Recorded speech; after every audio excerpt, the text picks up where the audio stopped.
السلام عليكم ورحمة الله وبركاته. أهلا بكم في حلقة جديدة من حلقات المربي الصغير. النهاردة هنتكلم عن فوائد العيش الناشف وإزاي استخدمه وإزاي الطريقة الصح للتقديم، وإيه هي أفضل الأوقات إن أنا أنزل بيها بالعيش للحمام بتاعي.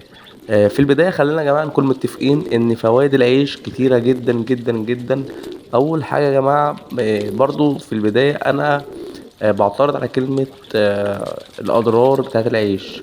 يعني أي حد في الحلقات في أي قناة بيتكلم عن العيش الناشف سواء فوائد وأضرار، أنا عكس الناس. أنا شايف إن العيش مش مضر، يعني من وجهة نظر أنا شايف إن العيش كله فوائد، بدليل إن إحنا بناكله ليل ونهار كبني آدمين وكذلك الطيور. إلا لو هما يعني الكومنت الوحيد اللي يتاخد على العيش ان كتر الاستخدام او الافراط فيه بيعمل تلييس للنتاية وبيمنع، يعني بالبلدي بيخلي عنقود البيض يعني حواليه دهون كتيرة، او بيليس النتي.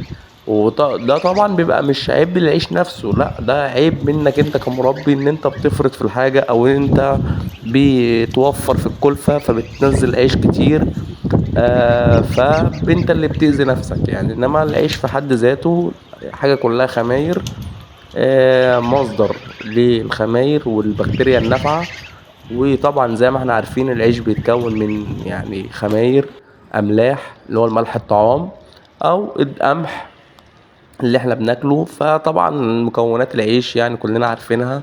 الدقيق دي ده يا جماعة بيبقى دقيق قمح، فحبوب القمح وبيتحط عليها نسبة ملح ونسبة خماير، وطبعا كله فيتامينات وكله معادن وكله بكتيريا نافعة وغذاء وبروتين. فأنا شايف إن العيش الناشف يا جماعة أنصح بيه، وخاصة أفضل وقت تنزل بيه لو انت عندك زغاليل لسه لبة، او قبل ما الزغاليل تفقس، قبل ما البيض يفقس عفوا بيوم او يومين، اللي هي فترة تحضير اللبة.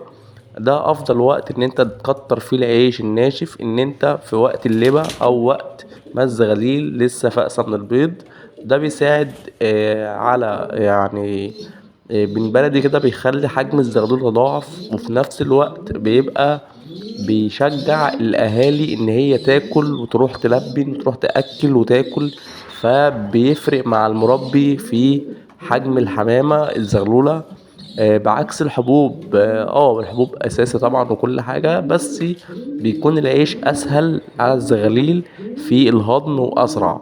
تمام. بس يا جماعة هو يعتبر يعني هي مميزاته كتيرة جدا.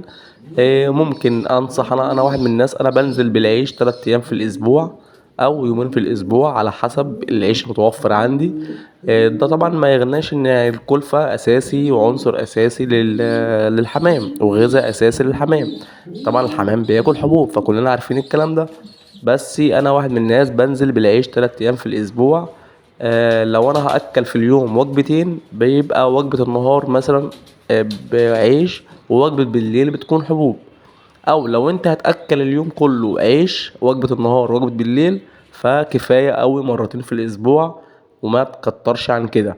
انما لو انت هتاكل مع العيش حبوب مفيش مشكلة ومفيش مانع. وزائد ان انت برضو بتستخدم الخل في المية علشان خاطر لو في تراكم دهون او حاجة، فبالخل بيسيح الدهون دي. وخاصة الناس اللي هي حابسة الحمام بتاعها او الحمام اللي السلكات، ده بيكون عرضة للدهون اكتر من الحمام اللي طاير. الحمام اللي بيبقى طاير بيبقى طاير بيتحرك بيحرق بيطير، فنادرا يعني لما العيش بيأثر عليه. بس يا جماعة دي هي الحلقة بتاعتنا، حلقة سريعة. فيعني في النهاية أنصحكم يعني، بس يا جماعة أنصحكم بنصيحة. طبعا جودة العيش مهمة جدا. لو أنت تأكل عيش، طبعا ألف ب ما يكونش العيش معفن، يكون العيش نضيف اللي هو أنت هتاكله، زي أنت العيش أنت بتجيبه بتاكله. فنفس القصة عشان خاطر السموم وعشان خاطر الفطريات والعفن والبكتيريا الضارة والمشاكل دي كلها، يبقى احنا بنأذي نفسينا بدل ما احنا بنفيد حمامنا، لا احنا ممكن نضر حمامنا. فنخلي بالنا يا جماعة من الحاجات الصغيرة ديت. وانصح الناس كلها تاكل عيش، واكل عيش وما يهمكش، بس بلاش الافراط. في النهاية بتمنى لكم رب الخير كله، وتحت امركم في اي سؤال في التعليقات. والسلام عليكم ورحمة الله وبركاته.